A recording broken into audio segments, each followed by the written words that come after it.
This is the coin that J. Smith believes you would never see, and soon you will learn why it's been hidden all these years.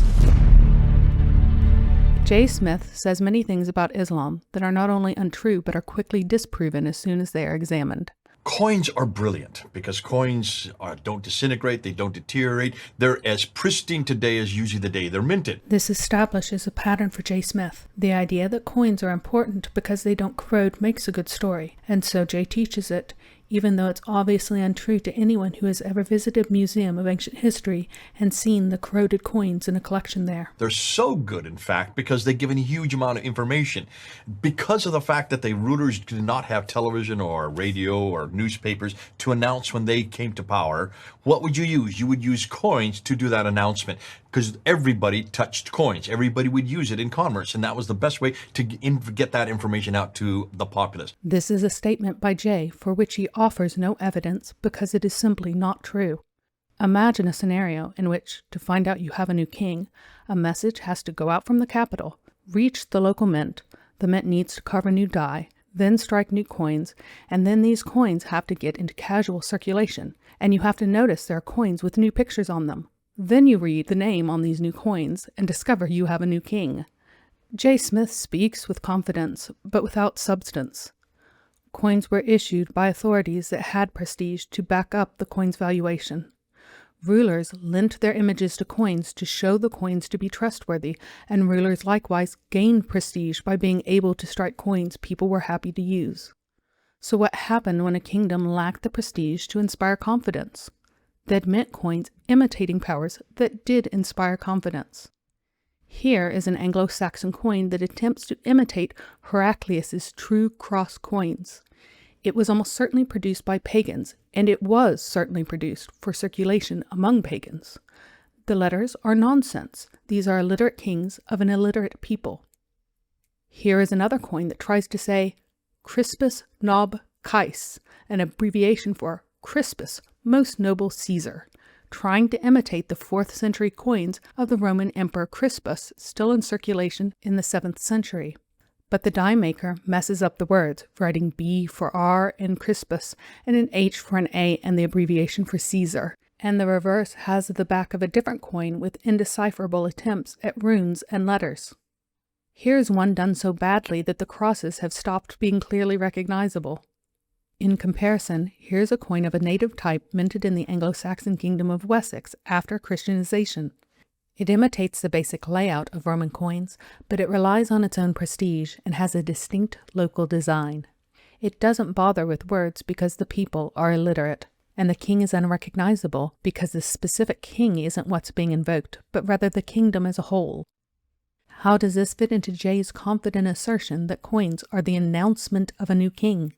This is not something that ever happened. And what you would do is you would put your image on the coin, you would put your name on the coin, right, and you would put the date, and then you would put some religious identification to show what religion you belong to. Especially in that part of the world, because there were two primary religions that were competing. One was Christianity and the other was Zoroastrianism. The Sasanians, the Persians, were Zoroastrian. And that's why they were very clear as to who is Christian and who is Zoroastrian. So J. Smith's theory here is that people in Rome knew their emperor was a Christian because he had Christian imagery on his coins, and people in Persia knew their emperor was a Zoroastrian because he had Zoroastrian symbols on his coin, because Christianity and Zoroastrianism were in such competition that otherwise people would be confused. Maybe one day a ruler would decide to switch religions, and he'd let everyone know by changing the coins. And then you would put some religious identification to show what religion you belong to. Of course, this is the most abject nonsense. The coins had the religions of the empires, not to advertise the personal faith of the ruler, but rather to invoke the authority of the god the people recognized. J. Smith then goes on a rabbit trail about the location of the mints. Two different sets of mints. They're much further north. They're where the water is. If there's water, there are people. If there are people, there are civilizations. Where there is civilization, there is money. Where there's money, you need to mint the coins. So these coins that we're going to look at are all from those mints. There are no mints further south, unless you go way down to Yemen and Oman, the Sabaean area. Other than that, there are no mints in between, because there's nobody living there. Why? Because there's no water. The caliphs took over the existing mints in Rome and in Persia. Jay is arguing that every place that has water should have people in it and its own mint, but even in his own map, this is transparently untrue. Mints are in big cities in land firmly controlled by an empire, so there are no mints in Mesopotamia, though it is famously well watered by the Tigris and Euphrates and the very birthplace of civilization.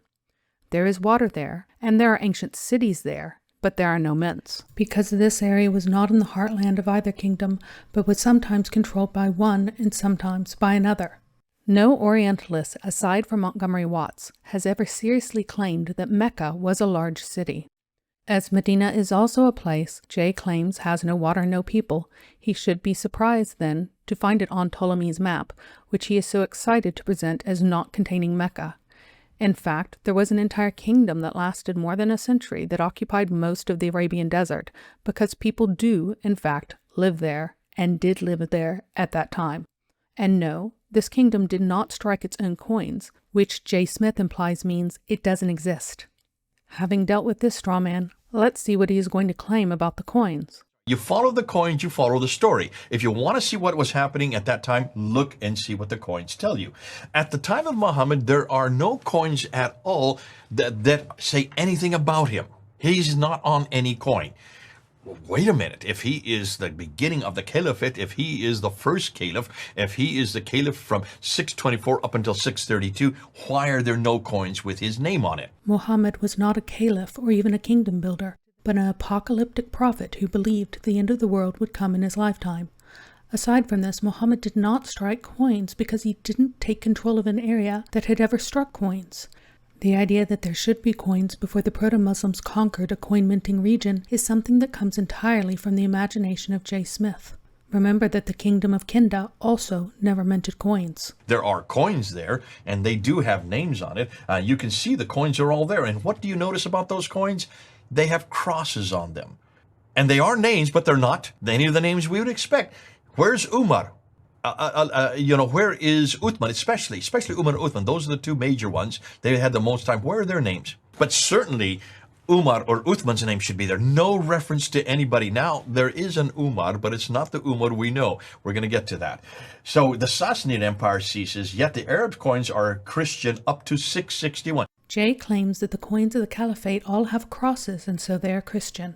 He has already shown us the locations of the mints, so he is implying that all the mints are producing these cross coins. He says the Sasanian Empire ceases, as if to bolster that fact. But what was really going on? The desert Arabs had no tradition of minting coins with their own rulers' names or images, so like many primitive powers, their first coins were largely imitative. Here are some coins from ancient Yemen and Arabia that imitated Athenian coins, with Athena and her sigil and owl on it, even though they didn't worship Athena. To ancient Yemenis, coins were something that had owls on them. It took hundreds of years after the introduction of coinage to Yemen for Yemenis to adopt the practice of making them after the images of their own kings and gods, because the borrowed prestige of existing currency had worked so well for them. But it is untrue that the proto-Muslims made no attempt to introduce their own coinage early on. There is a coin dated to the time of Uthman, because it has a pre-Kufic script that says Muhammad is the messenger of Allah. Note that this is a name because it doesn't have an article. It's not the Muhammad, but Muhammad, a simple name. Why did they stop making this coin? Because this strange coin with this unrecognized name would not have had the prestige to inspire confidence among the masses that the Caliphate had conquered. More about this later. What kinds of coins did the caliphs imitate? J. Smith would have you believe that only Roman coins with crosses were imitated. He needs this to be true so he can push the story that the caliphate was Christian. In fact, J. Smith implies that it is unthinkable that the same person would mint coins with different religious symbols. There were two primary religions that were competing. One was Christianity and the other was Zoroastrianism. The Sassanians, the Persians, were Zoroastrian. And that's why they were very clear as to who is Christian and who is Zoroastrian. So we should clearly see that the early caliphs were Zoroastrian or Christian, because there is no Islam and there is no way that produce coins with both Zoroastrian and Christian symbols under Jay's thesis. And now Jay is here claiming that the caliphs were Christians because their coins had crosses. But the caliphs were producing coins with Zoroastrian symbols at the exact time they were producing coins with crosses. The cross coins came from the Roman mints and the Zoroastrian symbol coins from the Sasanian mints. This is a coin with the holiest symbol of Zoroastrianism on it, together with an Arabic mark for good during Umar's reign. Jay is furthermore claiming that coins must necessarily have the image of the ruler who issues them on them. We've already shown this is untrue in our Anglo-Saxon examples, but the Zoroastrian coins prove it, since they were struck with figures of various kings, some of whom were already dead, and one of whom the Arabs were actively chasing across Central Asia in order to kill. These were minted during the time that J. Smith says the coins have only crosses. What do you notice about those coins? They have crosses on them. There are also Roman-style coins imitating long-dead emperors. Here is the one in the style of a coin of Justinian II, who died in 578, about a century before this was minted. Jay's thesis, as usual, does not stand up to scrutiny. 661 is when then Muawiyah takes over, destroys Ali, according to what the traditions tell us, the standard Islamic narrative tell us. This is when the Umayyad Caliphate comes to power and he mints coins. When he comes to power, look at the coins that he mints. Notice the coin has crosses on it again. If the Western mints all have crosses, the Eastern coins and the Eastern mints all have what we know as Zoroastrian fire altars. This is Zoroastrian, so it depends on where the mint is. Now suddenly Jay is aware of the Eastern mints that have Zoroastrian symbols. But did he not just say that rulers clearly communicated whether they are Zoroastrian or Christian? Therefore, by J. Smith's logic, he must propose that Muawiyah is both Zoroastrian and Christian. Or rather, that Jay's own logic is false, because by his framing, it should be unthinkable for a ruler to issue coins with two competing religions on them. But instead, he rejects everything he has said up until this moment about the meaning of religious iconography on coins, and claims that Muawiyah uniquely decided to communicate something entirely different with his coins. So it depends on where the mint is. They're just representing the religion of that time. In fact, he himself is very clear that he is a Christian all the way up until 680. So now we have a new claim. Jay has already stated that coins are supposed to tell people about the ruler, because otherwise people would be ignorant of who the ruler is and what he believes. But now coins are here to let you know what religion you believe in. J. Smith argues that we should believe Muawiyah is a Christian because the earlier coins had only crosses on them, but this is untrue. He also is asserting Muawiyah is suddenly indifferent to the standard that J. Smith himself set for rulers, that they would always communicate what religion they held to through coins. He creates narratives without a basis in fact to frame the evidence that he has handpicked to present his case, and then just as easily he throws away the supposedly airtight logic when he feels the need to permit other evidence. So Muhammad, if he died in 632, we're now 50 years later, 680, still the coins are either Christian or Zoroastrian. Nothing at all that is anything close to Islam. This is also untrue. There is a clearly Islamic coin in the database from the time of Uthman, which we have already looked at. But why aren't the coins all Islamic? The Anglo-Saxon coins that imitate the Roman coins tell you why. The confidence of the people was needed for coins to be accepted, and the people did not accept this early Islamic coinage, and the caliphs did not yet feel they had enough power to force them to do so. We in fact have multiple testimonies of Christians at the time who talk about the cross, which remained on the gold solidus for even longer than on the silver coinage. Talking about new Muslim rulers, Anastasius of Sinai said, they were unable to eliminate the emperor's picture with the cross from the gold currency, even though some tyrants attempted it. This eyewitness claims their rulers would like to get rid of the emperor and cross from the coinage, but they could not. In dialogue with a Jew, another Christian states that both the Persians and the Arabs tried to erase Roman Christian symbolism from the coins but were not able. Lumping the Jews in with these Persians and now Arab rulers, he says, "How is it that all you who hate and blaspheme the cross of Christ are unable to remove the cross of gold but even readily receive it?" Meaning that they circulated the money. So he sees the caliphs who retain the cross as haters and blasphemers of it. Are we to believe J. Smith's assertions, or are we to believe these eyewitnesses? In 636, the Bishop of Jerusalem described the Muslims who were about to conquer Jerusalem as mocking the cross and blaspheming Christ, the church, and God, and as God-fighters who pulled down churches. Who are we to believe? the Bishop of Jerusalem speaking to his people, or J. Smith's assertions about what the appearance of a coin means?